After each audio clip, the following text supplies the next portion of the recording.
here he is, Mark Twain. Beloved husband of Olivia Langdon Clemens, who is class of 1864. Got a bunch of his books listed down here. Always like A Kid in King Arthur's Court version of that. Mark Twain spent a lot of time in Elmira. In fact, he's buried here in Elmira. We're going to go to his grave in a little bit, but his sister had a house here, and his sister's house had this special small house which he used to write in, and there's a lot of pictures of him writing in it, and it's right on the other side over here. So we're going to walk over, take a look at that. And here's the statue of his wife, class of 1864. Right here on the campus of Elmira College. We're going to be going right over there to where Mark Twain's study is. The Mark Twain Study, 1874.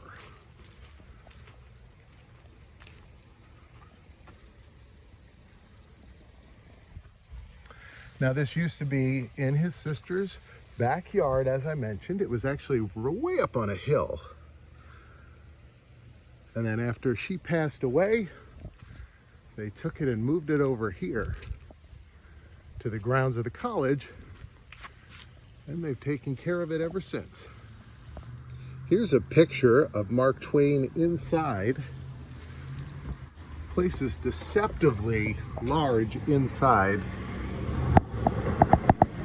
but still very, very small. And I guess it gave him a good spot to focus and sit there by that fireplace.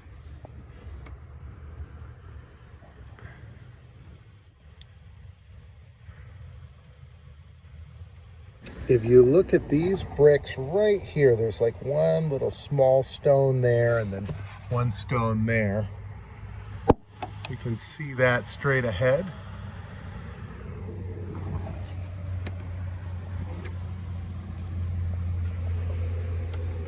Presented to Elmira College by the Langdon family and moved from Quarry Farm, June 9th, 1952.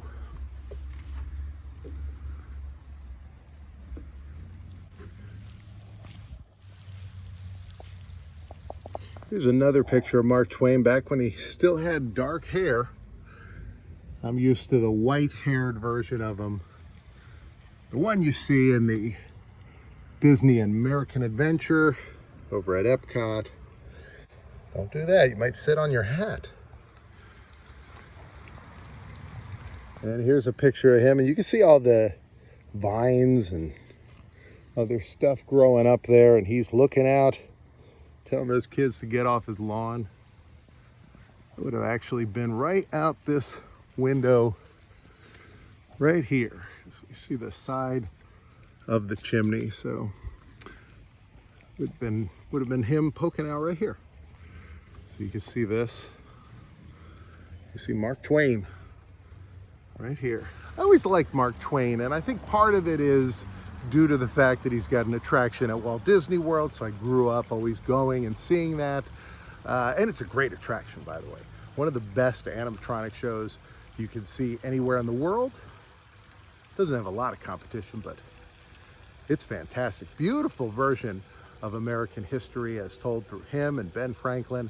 Also found that his books, as far as books from that time period, I've always found are very easy to read. They don't feel as far removed as some other works from that time period. Some of the other famous classics tend to read very clunky today, and they're just hard to, just because the voice of the writer is very different than how people speak today. But I think he was kind of in touch with the simple center of mankind and was able to transcend time with his writing. So we're going to go over, see a couple other sites devoted to him in this town, and then we'll end up at his final resting place. Also going to see some other cool things that they have here in Elmira. So it's going to be a fun day. Stay tuned. Mr. McGee, don't make me angry. Oh, McGee, you've done it again. There's a marker here for Patty's Pig. freely roamed the streets of Elmira in the 1800s. And then over here, get your facts first, and then you can distort them as much as you please. Mark Twain.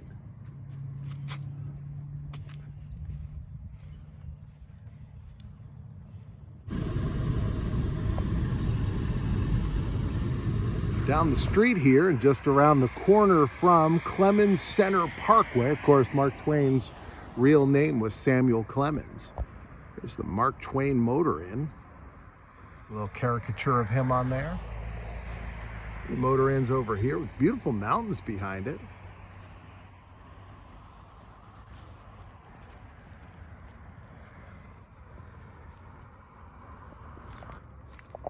We're around the corner in a section they call Elmira Heights. And I passed by this huge monolith, I think, of this Ukrainian poet, Taras Shevchenko. Be it resolved that the new village of Elmira Heights Park on East McCann's Boulevard be and hereby is named and designated as Memorial Park in honor of this poet and champion of freedom.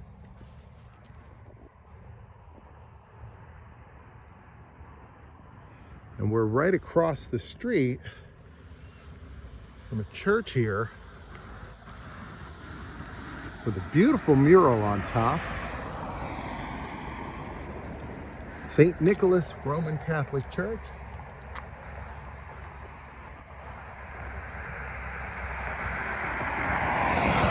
Look at that. This is the Mark Twain Golf Course. We're in the nearby town, the bordering town of Horseheads, New York. I want to go up and see if there's a little tiny Mark Twain hitting the golf ball there. If not, that's a missed opportunity.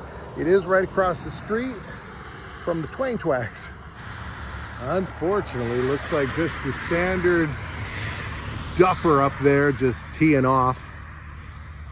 And here's the golf course over this way. Beautiful, beautiful area as we enter back into Elmira. Welcome to Mark Twain country, as well as birthplace of Hal Roach, who directed The Little Rascals. They are both buried in the same cemetery, so we're going to head over there, say hi, pay our respects. We've made it to Woodlawn Cemetery. We're going to go over to where Mark Twain and Hal Roach are buried, but first I wanted to show you this section of all these soldier graves, as well as Lincoln's address that he did at Gettysburg 407 years ago.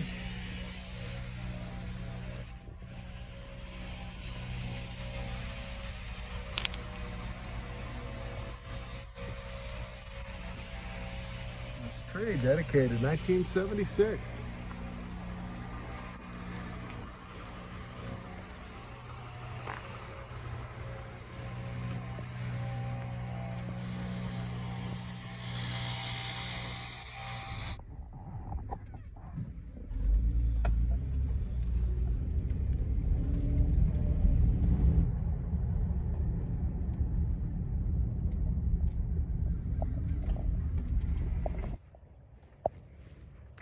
So the first of the two graves we're going to see is Hal Roach.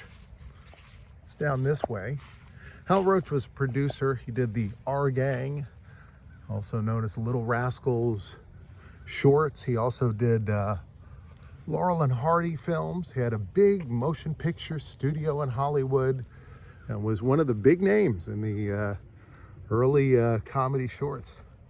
Probably the biggest. I shouldn't say early, because they did have some great silent shorts. He was really the early sound shorts. I know both Laurel and Hardy and R Gang did some silents, but I think they're most known for their sound work. And he's buried up this way. In Hollywood, where his studio used to be, there is a marker there, and next time we get out there, we'll have to take a look at it. So here, are some of the graves from the Roach family. John Roach, Charles Roach, and his wife Mabel. And over here, Hal Roach. After leaving Elmira, he found success in Hollywood and motion pictures, but he always loved his hometown, and he has returned. Lived for about 100 years there, 1892 to 1992. The Roach Valley section here.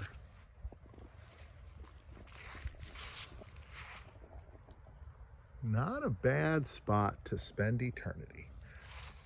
I definitely laughed a lot at a lot of his work, so I tip my hat to you. All right, so we go from the grave of Hal Roach over to the grave of Mark Twain, which is up in this direction. I tipped my hat for real, that's why my hair's a mess.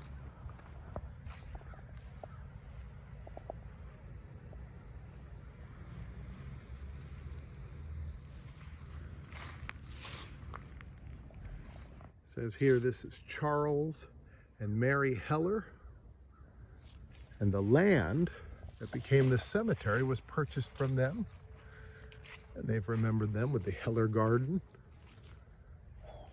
There are some people in here that were involved with the Underground Railroad, buried throughout the cemetery.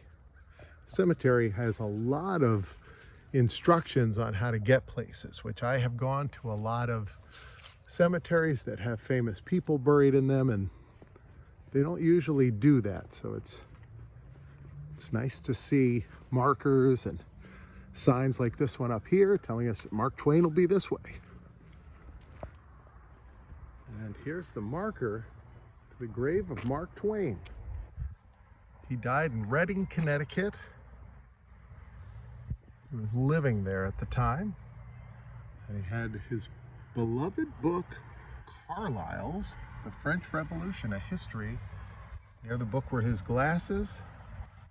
He was 75. He's buried here in Elmira, and it says that other family members, the first member was only 18 months old. He rests near his grandfather and grandmother.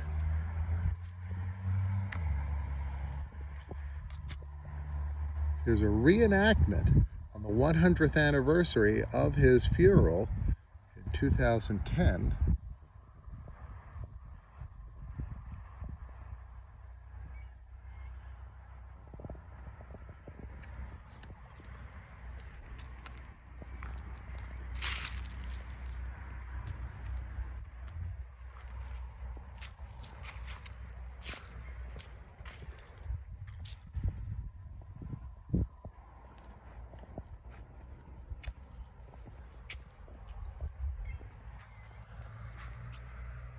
There's a giant marker that says Langdon. And then behind here, it's Mark Twain.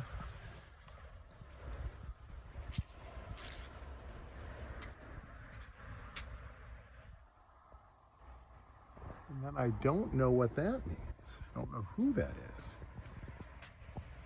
Death is the starlit strip between companionship of yesterday and the reunion of tomorrow, in loving memory of my father and my husband. So perhaps that was her husband and Twain was her father, or vice versa. I'll have to take a closer look at the plaque over there, see if we see anything about it. Olivia Susan Clemens. Warm summer sun, shine kindly here. Warm southern wind, blow softly here. Green God above. Lie light, good night, dear heart. Good night, good night. Robert Richardson. The beloved wife of Samuel Clemens. Then here, the marker for Mark Twain. 1835 to 1910. And then the other name here, I'm not exactly sure how I'd pronounce that.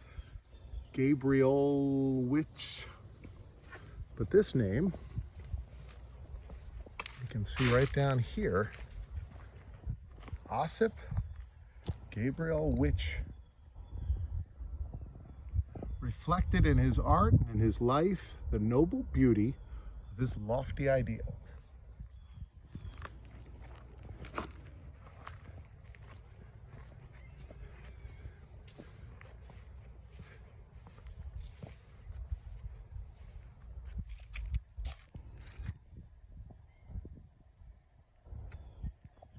Here's Quarry Farm. This was the home of Susan Langdon Crane and the summer home of Mark Twain, where he wrote some of his most famous books.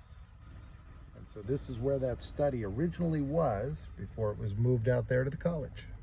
Guessing by the private property signs that this was the actual house. And yes, there's a marker right in front of it. Olivia Susan Clemens actually has her birth and death dates there. Sure if she's buried here, but this would have been the house. And that study would have been right back there. We saw it was on like a cliff, so I think it was right back behind the house here.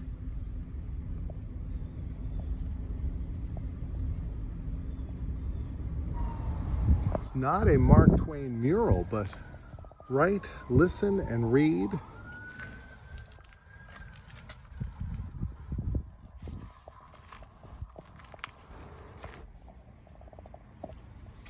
And we've made it over to Mark Twain Riverfront Park. This is right in the middle of downtown Elmira.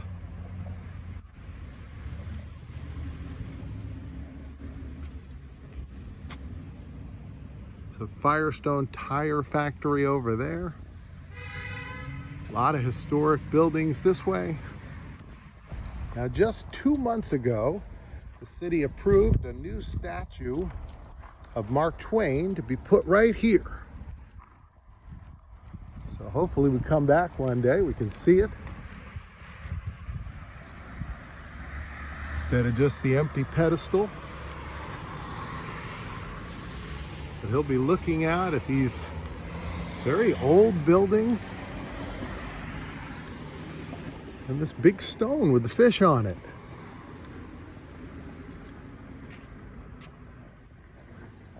Well, that'll do it for today.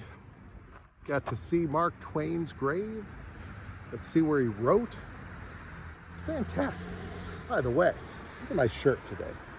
The VHS Pointless Nostalgia cassette. Awesome. Well, I'm glad you were here. Hope you come back tomorrow at 2 o'clock and have a brand new video. Something new and exciting to check out.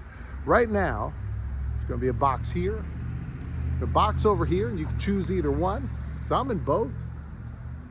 Can't wait for tomorrow. Tomorrow's going to be exciting.